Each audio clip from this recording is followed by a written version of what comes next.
Bonjour, j'aimerais faire une vidéo YouTube sur Spider-Man qui parlerait de tous les films sur ce héros et qui dirait ce que j'aime et ce que j'aime pas sur ces derniers. Vous pensez que c'est une bonne idée?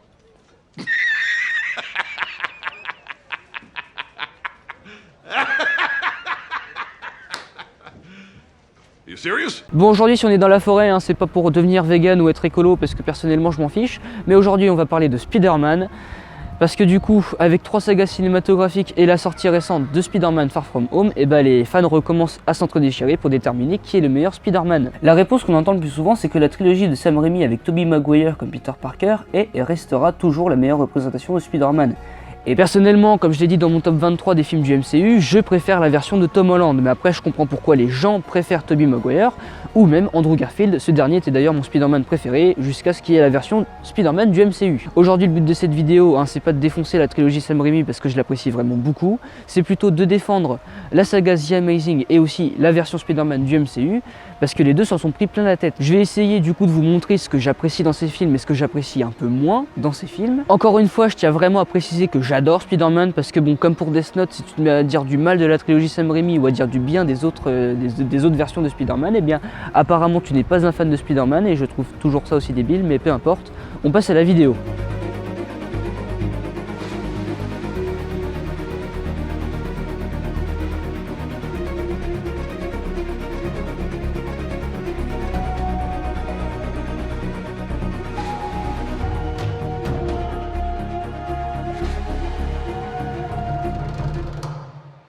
Bon, pour l'instant, il n'y a que la saga de Sam Raimi qui a 3 films, donc ce qu'on va faire, c'est comparer les 2 premiers films de chaque Spider-Man entre eux et voir ce qui est cool et ce qui est moins cool avec ces derniers. De plus, on va parler de Spider-Man 3 séparément vu que c'est un cas à part. Et je préviens maintenant qu'il y aura la masse de spoil dans cette vidéo, donc si vous n'avez pas tout vu, c'est le moment de partir. On commence par le commencement, Spider-Man premier du nom. Réalisé par Sam Raimi et sorti en 2002, Spider-Man 1 a comme acteur principal Tobey Maguire. Et c'est déjà un point qui me gêne personnellement.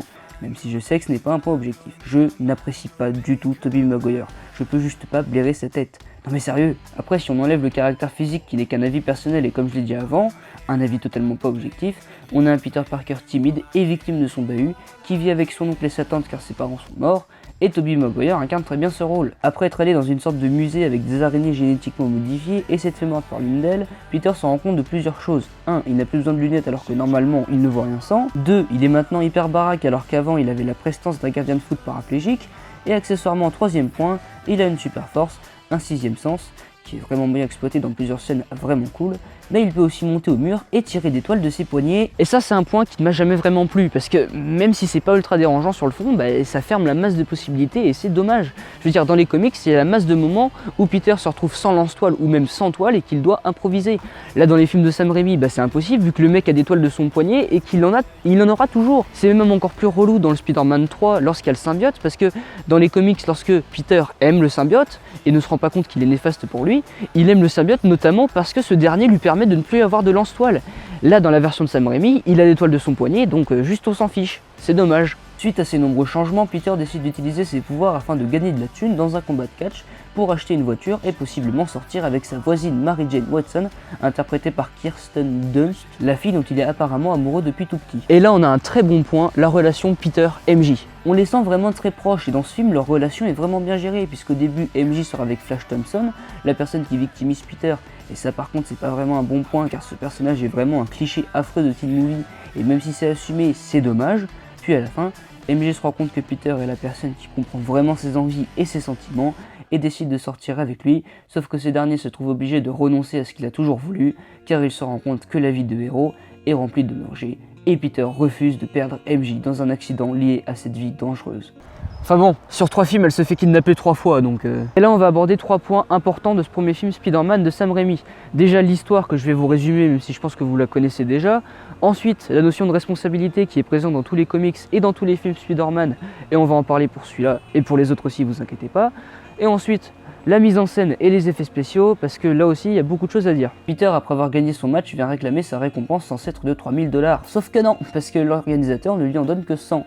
Du coup, pour se venger, Peter laisse un gars voler l'organisateur, alors qu'avec ses pouvoirs, il pourrait l'arrêter. Malheureusement, cette petite vengeance coûtera la vie à son oncle Ben, qui l'attendait dans la rue, et s'est fait tirer dessus par le voleur en fuite. Peter le poursuit alors, sauf que non, parce que ce dernier trébuche et passe à travers une fenêtre, et du coup meurt, se sentant responsable de la mort de son oncle, et se rappelant ses dernières paroles, à savoir que with great Power comme Great Responsibility, Peter se fabrique un deuxième costume de Spider-Man et décide d'utiliser ses nouveaux pouvoirs pour faire le bien. En parallèle, Norman Osborn, père de Harry Osborn, le meilleur ami de Peter, l'un interprété par Willem Dafoe, l'autre par James Franco, et je sais pas où je vais avec cette phrase. Norman Osborn, président et fondateur de la société Oscorp de son côté, tente lui-même une expérience, mais cela tourne mal et ça affecte sa personnalité. Il devient donc violent et complètement fou, et tue son assistant en laboratoire. Plus tard, Norman perd sa société et est contraint de démissionner. À la suite de cela, il devient le Bouffon Vert, son alter ego maléfique dû à l'expérience, et attaque la ville de New York et tue ses anciens délégués qui l'ont viré. Heureusement, Spider-Man le neutralise, et on voit alors plein de trucs bizarres, genre des bombes qui transforment des gens en squelettes. Oui. Et surtout que là, normalement, MJ, elle est morte, elle est juste à côté des bombes. Comment ça se fait que les mecs à 3 mètres, ils se sont fait tuer alors que elle, non? Elle est morte là normalement. Par la suite, le Bouffon Vert capture Spider-Man et lui propose une alliance pour détruire la ville. Sauf qu'évidemment, Spider-Man refuse et du coup, le Bouffon Vert, offensé, envoie Aunt May à l'hôpital et prend en otage Mary Jane puisque ce dernier a découvert l'identité secrète de Spider-Man dans la scène de la goutte qui est vraiment cool. Spider-Man sauve tout le monde et du coup, combat final. Peter découvre que le Bouffon Vert est Norman Osborn et alors que ce dernier tente de le tuer avec son planeur, Peter l'esquive et Norman est transpercé par ce dernier. Avant de mourir, Norman dit à Peter de Peter, don't tell Harry. Sauf que manque de bol, ce dernier surprend Spider-Man en train de poser le corps de son père, et du coup, Harry déteste Spider-Man, sauf qu'en vrai, c'est Peter. On arrive donc au funérailles de Norman où MJ déclare sa flamme à Peter, mais ce dernier refuse car with great power comme great responsibility. Et en gros, c'est ça l'histoire. Comme je le disais avant, la notion de responsabilité est vraiment bien gérée. On s'attache vraiment à Oncle Ben et à Tante May. Du coup, lorsqu'il leur arrive un truc, on y prête intérêt, et par conséquent avec Peter aussi. Ouais, surtout que le bougre il envie des trucs. Déjà que d'avoir causé la mort de son oncle c'est chaud, mais en plus de ça, il est haï par son meilleur ami qui ne sait pas que c'est lui, Spider-Man, et il doit renoncer à Mary Jane à cause des dangers liés à sa vie de héros. Faut vraiment avoir les épaules larges pour supporter tout ça, et à mon avis, il n'y a que Spider-Man qui peut le faire, donc de ce côté-là, c'est très bien géré. Mais côté mise en scène et effets spéciaux, c'est un peu plus compliqué. La direction du film est ultra kitsch, et même si c'est assumé, moi ça m'a toujours sorti du film. Je veux dire sérieux, regardez la scène où le Bouffon Vert endort Spider-Man avec du gaz. C'est pas possible de faire ça, c'est totalement ridicule. Tu mets pas Spider-Man qui, en plus dans ce film, peut tout voir avec son sens d'araignée, mais il y a une scène où on le voit très bien. Le mec voit tout autour de lui avec son sens d'araignée, il peut tout prédire. Là par contre avec du gaz, il lui arrive rien. C'est totalement ridicule. Les effets spéciaux ont vraiment très mal vieilli, et je sais que c'est pas un argument que les effets spéciaux vieillissent, mais même à l'époque, les gens disaient qu'ils étaient pas ouf. My thumb is down on this movie, but it's sort of a split decision. When you see Spider-Man flying through the skies and leaping between buildings, he looks like an artificial cartoon character. He moves too fast, without the weight and presence of flesh and blood. Il y en a vraiment beaucoup qui sont très moches et des fois ça sort vraiment du film. Après il faut aussi reconnaître ce qui est bon et je dois dire que tout le casting est très bon. Surtout J.K. Simpson qui est juste génial, punaise. Le Bouffon Vert est aussi assez cool vu qu'il a un design stylé et aussi parce que Norman Osborn, donc le Bouffon Vert, eh bien, se rend compte qu'il est le Bouffon Vert que vers la fin du film et du coup ça fait une psychologie du méchant assez cool. Malheureusement tous ces bons points sont gâchés par un seul mauvais point qui est présent dans tous les films Spider-Man de Sam Raimi et aussi un petit peu dans la saga The Amazing. Le fait que Peter n'est pas le héros de sa propre histoire. Il ne fait que subir le scénario. Et vous inquiétez pas, on y reviendra en détail plus tard. Voilà, donc ça c'était pour Spider-Man 1 de Sam Raimi. Maintenant, on passe à la comparaison directe avec The Amazing Spider-Man premier du nom, réalisé par Mark Webb. Allez, je sais que t'as envie de faire cette blague. Non, n'insiste pas, je ferai pas cette blague. Allez, je te dis que je la ferai pas. Résiste pas, fais cette blague. Bon, ok. Webb en anglais ça veut dire toile. Du coup c'est marrant parce que l'un des réalisateurs des films Spider-Man a toile dans son nom. Pourquoi t'as des lunettes maintenant? Bah écoute, c'est de ta faute, c'est toi qui oublies les accessoires. Réalisé par Mark Webb et sorti en 2012, The Amazing Spider-Man 1 a comme acteur principal Andrew Garfield. Et ce dernier incarne un Peter Parker beaucoup plus intrigué par la disparition de ses parents. En effet, là où Spider-Man 1 décide de mettre de côté les parents de Peter, qui sont d'ailleurs des agents du SHIELD dans les comics, eh bien The Amazing se concentre beaucoup plus sur eux pendant ces deux films. Et c'est un point qui est cool, j'imagine. The Amazing commence lorsque Peter, encore enfant, joue à cache-cache avec ses parents lorsqu'il découvre que le bureau de son père a été cambriolé. Quand il le voit, Richard Parker, le père de Peter, récupère rapidement quelques documents avant d'emmener son fils à la maison de ceux qui deviendront pour le garçon Oncle Ben et Tante May. Les parents de Peter, quant à eux, sont déclarés comme étant morts puisque leur avion s'est écrasé à Pétaouchnok et on y reviendra dans le deuxième film. Des années après ces événements, Peter est devenu un lycéen photographe pour son lycée où il subit les brutalités de Flash Thompson. Et je vais directement mettre les points sur les T, ce Flash est un bien meilleur Flash que dans la version de Sam Raimi. Déjà parce que c'est un vrai personnage, pas juste un cliché affreux de teen movie. Et ça je suis désolé mais ça m'a toujours saoulé. Ensuite, Ce personnage, on le revoit à la fin du film parce que dans la version de Sam Raimi, le personnage se volatilise à un moment du film, on ne le revoit plus jamais. Là au moins, on le revoit et c'est bien. Et en plus, ce personnage est un vrai personnage. Il a quelques scènes assez cool. Je pense notamment à la scène après la mort d'oncle Ben où il va voir Peter et lui dit qu'il comprend sa douleur et qu'il est désolé pour son oncle.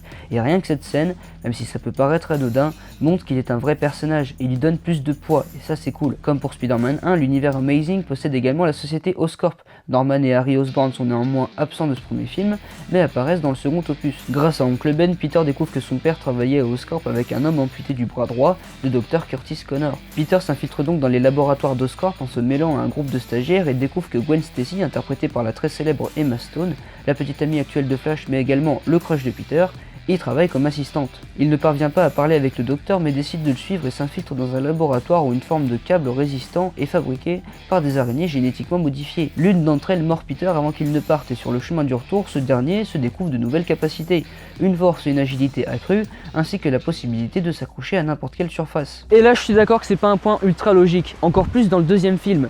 Comment se fait-il que Oscorp n'arrive pas à faire le lien entre Peter et Spider-Man, sachant que Peter, pour ses lance-toiles, utilise des toiles fabriquées par Oscorp, donc normalement, bon déjà Oscorp se dit, tiens, il y a un particulier qui nous achète des toiles et il y a Spider-Man en même temps, bon normalement ça devrait leur mettre la puce à l'oreille. Mais en plus de ça, l'araignée qui a mordu Peter est une araignée sur laquelle le père de Peter travaillait. Et ce mec, on apprend dans le deuxième film qu'il a mis son ADN dans les araignées, ce qui fait que seulement lui ou un membre de sa famille, donc possiblement son enfant, peut survivre à la morsure d'une araignée de ce type. Et Oscorp le sait, donc pourquoi personne ne fait le lien entre Peter et Spider-Man? C'est n'importe quoi. Après, je trouve que les scènes où Peter découvre ses pouvoirs sont beaucoup mieux gérées que dans Spider-Man 1, parce que là, il casse ses affaires parce qu'il n'arrive pas à contrôler ses pouvoirs, et en plus, il se sent vraiment pas bien du tout.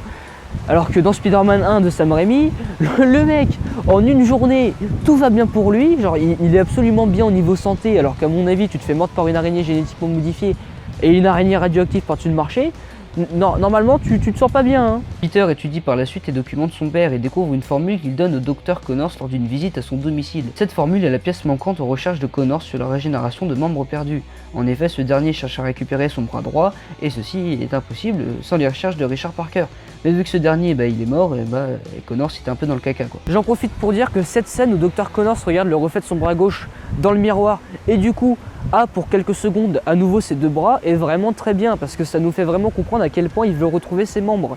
Et du coup je trouve qu'ils ont bien retranscrit cette envie, et c'est vraiment cool. Peter de son côté profite de ses nouvelles capacités pour se venger de Flash, ce qui lui vaut des remontrances de son oncle. Forcé à partir en déplacement, ce dernier demande à Peter d'aller chercher sa tante en ville pendant qu'il travaille. Mais Peter passe sa soirée avec Connors à Oscorp où il teste la formule sur une souris amputée. Quand Peter rentre chez lui, Ben est en colère car il a oublié sa tante. Et du coup, après une dispute, Peter part en ville et Ben part à sa recherche. Ce dernier se retrouve alors face à un voleur que Peter vient juste de laisser filer avec son butin, et quand le voleur sort une arme, les deux hommes se battent et Ben reçoit une balle mortelle dans le ventre. Ce dernier succombe à ses blessures. Si Oncle Ben et Tante May de cette version sont aussi touchants que dans Spider-Man 1, je dois dire que la scène de la mort d'Oncle Ben est d'après moi bien meilleure que dans Spider-Man 1.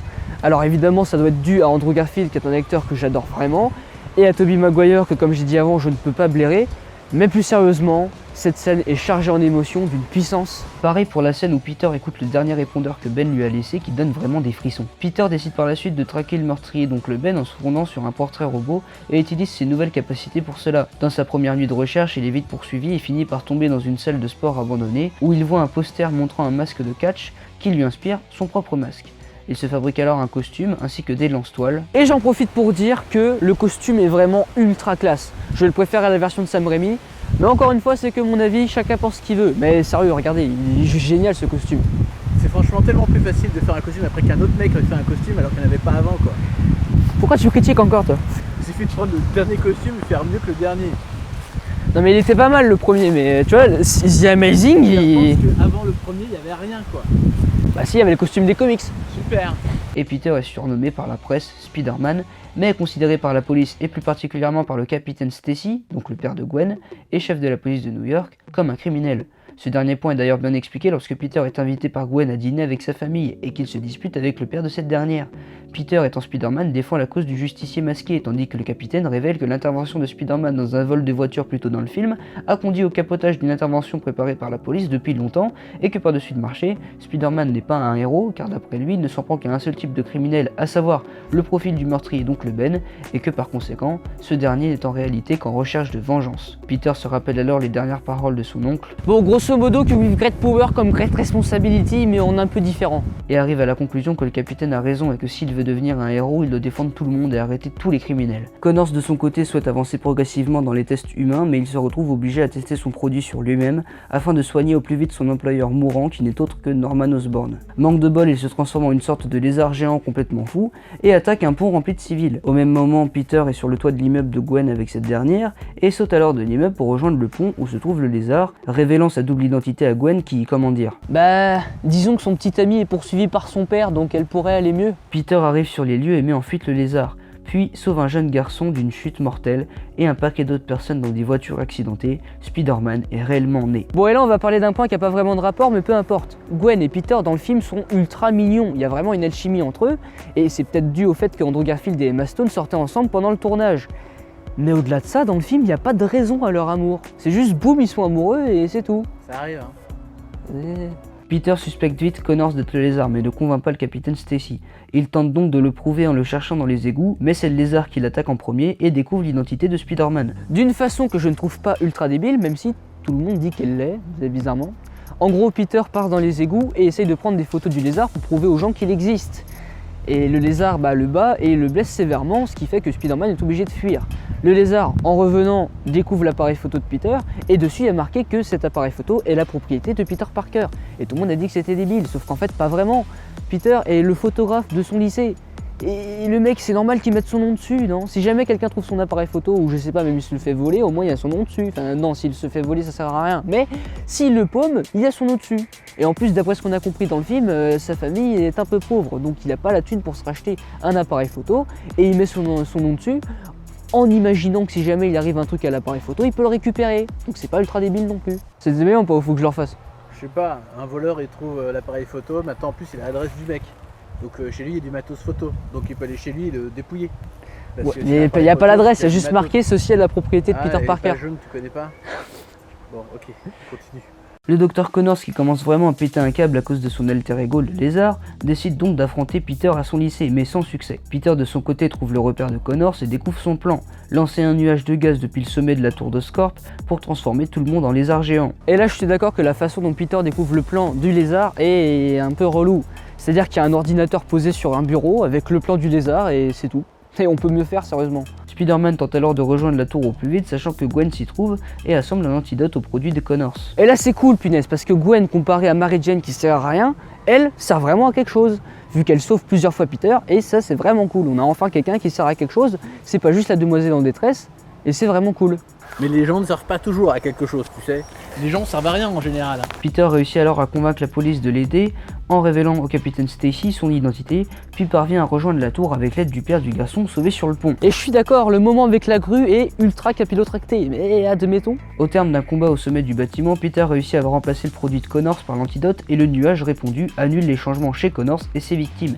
Mais le capitaine Stacy, blessé mortellement par le lézard, ne peut que faire promettre à Peter de laisser Gwen hors de ses combats en s'éloignant d'elle. Peter accepte, mais ne peut se résoudre à tenir sa promesse et donc sort à nouveau avec elle à la fin du film, et en gros c'est ça l'histoire. Bon, j'ai adoré ce film, autant que Spider-Man 1, surtout parce que ce sont deux visions des origines du personnage et je trouve ça vachement cool. D'un côté on a l'univers coloré de Raimi rempli de clichés et kitsch à souhait, mais qui a pourtant un charme indéniable, des personnages solides et attachants ainsi qu'une histoire très bien menée, du début jusqu'à la fin, et surtout J.K. Simpson, punaise. De l'autre côté on a l'univers plus sombre de Mark Webb, qui est plus ancré à la réalité, avec des personnages toujours aussi attachants dans des scènes vraiment touchantes et cool pour celles d'action, vu que les effets spéciaux sont enfin en quelque sorte à la hauteur. Mais surtout, on a deux Peter Parker qui, même si sur le fond se ressemblent, sont en réalité différents. Et je trouve ça vraiment cool d'avoir deux visions des origines du perso. D'un côté, on a Tobey Maguire qui incarne un Peter Parker vraiment victime de son bahut, qui ne réussit quasiment rien, excepté à être un héros, et qui décide dès la mort de son oncle d'en devenir un. Tandis que de l'autre côté, on a Andrew Garfield qui souffre de la disparition de ses parents, et du coup souffre encore plus lorsque son oncle meurt, et par conséquent utilise ses pouvoirs au départ pour venger son oncle, et se défouler plutôt que pour être un héros, chose qu'il deviendra après maintes confrontations avec lui-même et ses proches avant de devenir le héros que le monde a besoin d'avoir. D'ailleurs, un point dont j'ai pas parlé avant, c'est le caméo de Stan Lee qui est juste génial. C'est le meilleur caméo de Stan Lee qu'on ait jamais eu dans un film Spider-Man et même peut-être dans tous les films Marvel à ce jour. Uh-oh. Somebody's been a bad lizard.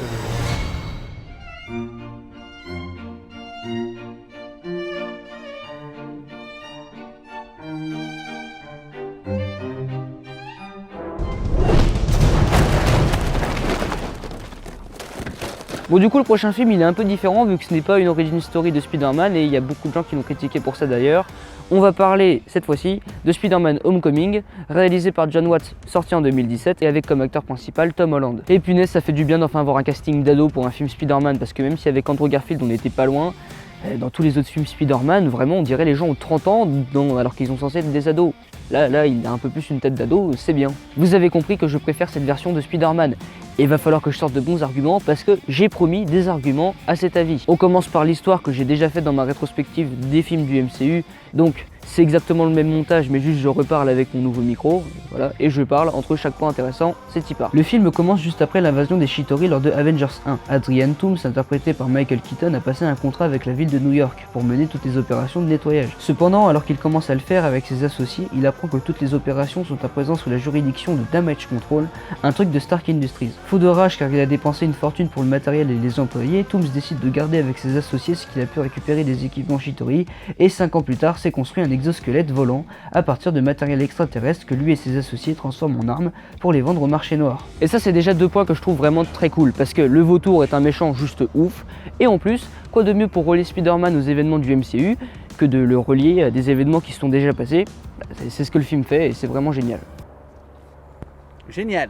Génial. On a dit génial combien de fois? 2 mois après les événements de Captain America Civil War, Peter Parker reprend ses études et afin de consacrer plus de temps à ses activités de lutte contre le crime en tant que Spider-Man, il fait croire à tout le monde qu'il a un stage chez Stark Industries. Une nuit après avoir empêché des malfrats équipés d'armes sophistiquées de voler un guichet automatique, Peter retourne dans sa chambre chez sa tante May où son meilleur ami Ned découvre son identité secrète. Et là je suis d'accord que normalement Spider-Man avec son sens d'araignée, il lui arrive pas ça. Mais apparemment ce Spidey, en tout cas à ce moment de sa vie, n'a pas encore de sens d'araignée et c'est expliqué dans Far From Home et c'est cool, on reste pas sans explication. Un peu plus tard, Peter rencontre les associés de Toomes qui vendent des armes issues de technologie Chitauri à un gangster du quartier, Iron Davis. Quand il tente d'intervenir, Peter est grosso modo kidnappé par Toomes mais heureusement est sauvé par l'armure de Stark. Oui, parce qu'il n'est pas dedans. Tony explique à Peter qu'il devrait rester en dehors de toutes ses affaires, mais Peter, ayant récupéré une des armes modifiées, travaille d'ores et déjà avec Ned sur ce qui semble être la source de son énergie. Et là on va aborder 3 points que je trouve vraiment cool dans ce film. Déjà le personnage de Ned que j'apprécie vraiment beaucoup, presque autant que lui, c'est pour vous dire, et qui forme un très bon duo avec Peter. Ensuite le fait que pendant une bonne dizaine de minutes au début du film, on voit Peter aider une mamie, empêcher un vol de vélo ou de voiture, en tant qu'araignée sympa du quartier. Et ça c'est génial parce que rappelons-le, Spider-Man avant de combattre des monstres de puissance genre Mysterio ou le vautour, eh bien c'est l'araignée sympa du quartier. Il protège le quartier, et même si c'était montré dans les autres films Spider-Man, là on s'y attarde plus, et c'est vraiment cool. Et enfin le fait que Tony Stark soit dans ce film, parce qu'on prend réellement conscience que Spider-Man est maintenant dans le MCU, et ça c'est cool. De plus, la relation Peter-Tony est vraiment bien développée, et même si certains disent que ça enlève l'origin story et Oncle Ben, eh bien moi je trouve que c'est pas vraiment un point négatif. Le mec chante le Roi Lion, c'était la pub de Renault là. Tu sais, t'as le mec qui fait ah gna gna gna. Putain, t'as une douée de ouf folie, mec. Ouais. T'as pas été piqué par une araignée par hasard? Non. Stark dans le MCU remplace Oncle Ben. Donc de ce fait, en quoi mettre Oncle Ben en plus de Stark comme mentor, eh ben, c'est utile. Moi je trouve que ça ne l'est pas et je sais que dans les comics ça c'est possible vu que Tony Stark et Oncle Ben existent ensemble d'une façon. Mais là dans ce film, mettre Oncle Ben, mettre une origin story et en plus mettre Tony Stark comme mentor, je trouve que ça aurait surchargé les films et là avoir fait le film comme ça c'est vraiment très bien. Putain, une araignée! Tu vas devenir Spider-Man. En plus, tout le monde connaît les origines de Spider-Man. Donc même si ça aurait pu faire des origines cool, il devrait savoir une nouvelle origin story, ça aurait juste fait une énième histoire qu'on connaît déjà. Et j'aurais trouvé ça relou personnellement, même si ça aurait pu être bien. Mais revoir une 3e fois les origines de Spider-Man, que comme j'ai dit, tout le monde connaît, c'est pas forcément utile. Surtout que Peter n'en a pas besoin. Lors de sa première apparition dans Civil War, Peter dit cette phrase. Lorsque l'on peut faire les choses que je suis capable de faire mais qu'on ne le fait pas, et qu'ensuite de mauvaises choses arrivent, c'est de notre faute. Cette phrase résume à elle toute seule le With Great Power comme Great Responsibility. Donc, le Peter de Homecoming n'a pas besoin que Ben soit là pour lui expliquer ses valeurs, car il a déjà des valeurs de responsabilité. Le but du film est que Peter devienne un héros, devienne Spider-Man, et Homecoming le fait avec brio. Pour comparer, le Batman de Batman vs Superman, qui est mon Batman préféré, n'a pas non plus d'origin story, et même s'il y a des flashbacks concernant son passé, cela reste assez vague, et cela marche très bien, donc peut-être que Homecoming aurait eu besoin de flashbacks, ou en tout cas de mention de ce qui s'est passé avant, mais pour moi ça marche très bien sans. Bon là j'aborde l'une des critiques principales du film, à savoir que Peter n'a pas fait son propre costume, et je comprends pourquoi ça peut déranger certaines personnes, mais je vois pas ça comme étant un point négatif. Bon, on y reviendra après de toute façon. Je trouve le costume génial d'ailleurs, il est ultra stylé, voilà.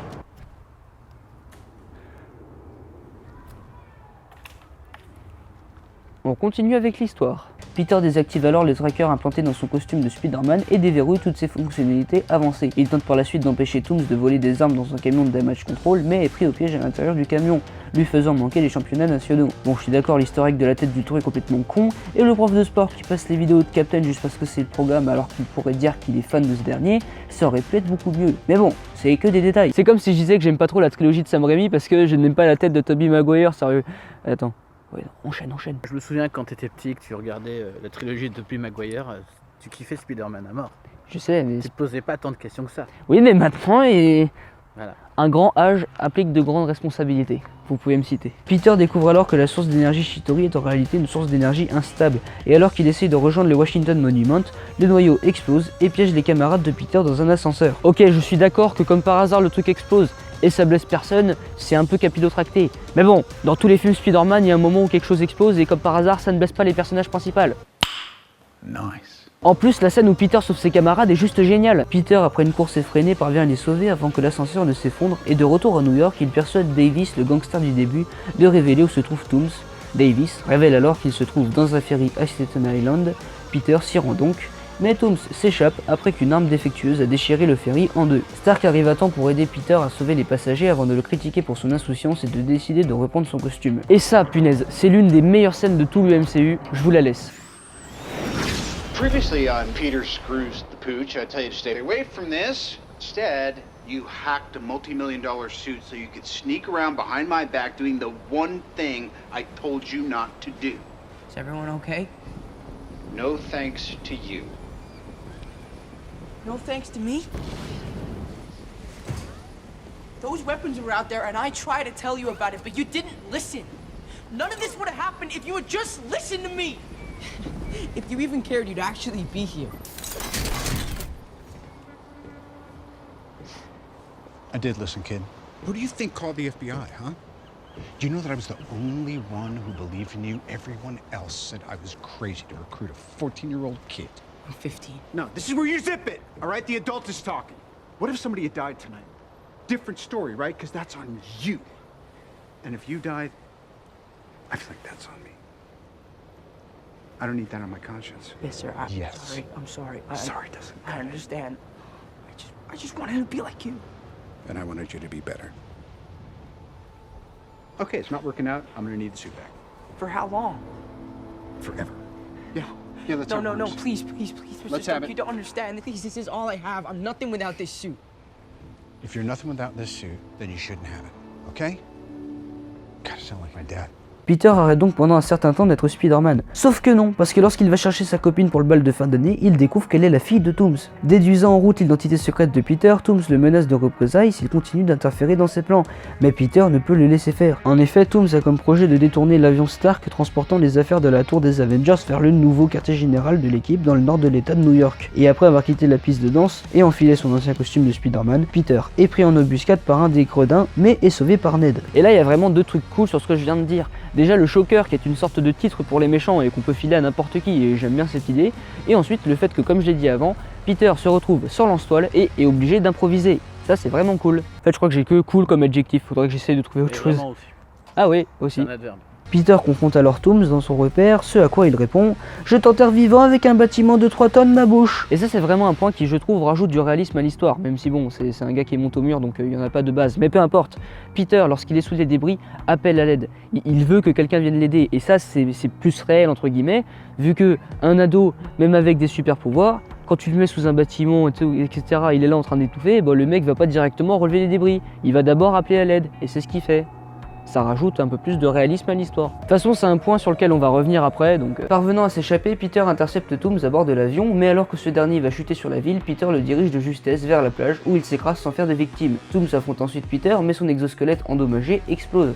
Peter parvient à sauver la vie de Tooms et le remet aux autorités. Fin. Sauf que non, parce que Stark dans les nouveaux locaux des Avengers propose à Peter un nouveau costume et l'invite à rejoindre l'équipe. Mais Peter décide de refuser l'offre car après tout il n'est que l'araignée sympa du quartier. De retour chez lui, Peter découvre que Stark lui a rendu son costume, il l'enfile donc et fin. Sauf que non, parce que juste au moment où il le fait, May entre dans sa chambre et découvre l'identité secrète de Peter. Et fin. Sauf que non, parce que Michelle, qu'on voit dans quelques scènes, révèle que ses amis l'appellent MJ et que du coup c'est la nouvelle version de Mary Jane. Fin. Bon, ça aurait été mieux si May ne découvrait pas le secret de Peter, ou en tout cas pas comme ça, surtout que dans la suite ça n'a pas trop d'utilité.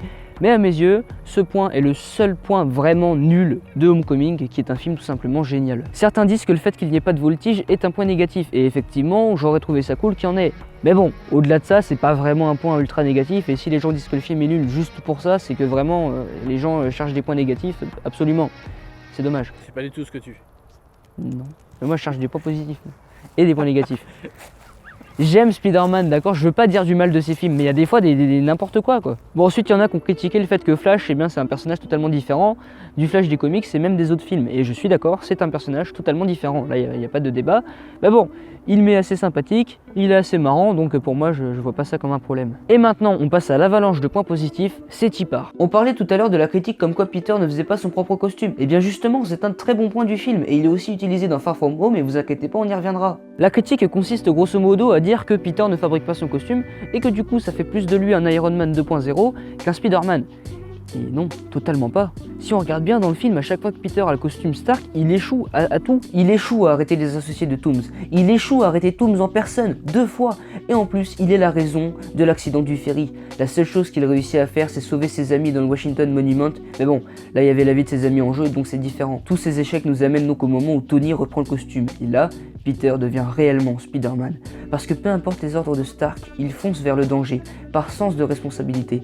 Et avec son vieux costume, sans aucune technologie, excepté ses toiles spéciales qu'il a conçues lui-même, et il bat Tooms, sans faire aucune victime, et prouve à Tony qu'il peut devenir meilleur que lui. Et ça, c'est beau. Ensuite, en ce qui concerne le With 4 Power comme 4 responsabilités, le film, au lieu d'en faire une phrase, nous le montre pendant ses 2 heures de durée. Et c'est vachement bien. Tout ce que Peter fait est un choix ou une conséquence de ses actions, car de grands pouvoirs impliquent de grandes responsabilités. Alors qu'il devrait être à la fête de Lys pour venir en tant que Spider-Man et montrer qu'il n'est pas un menteur, il décide de sacrifier du bon temps et sa réputation pour combattre le crime, et en subit les conséquences avec le vautour qui le kidnappe et Stark qui le réprimande.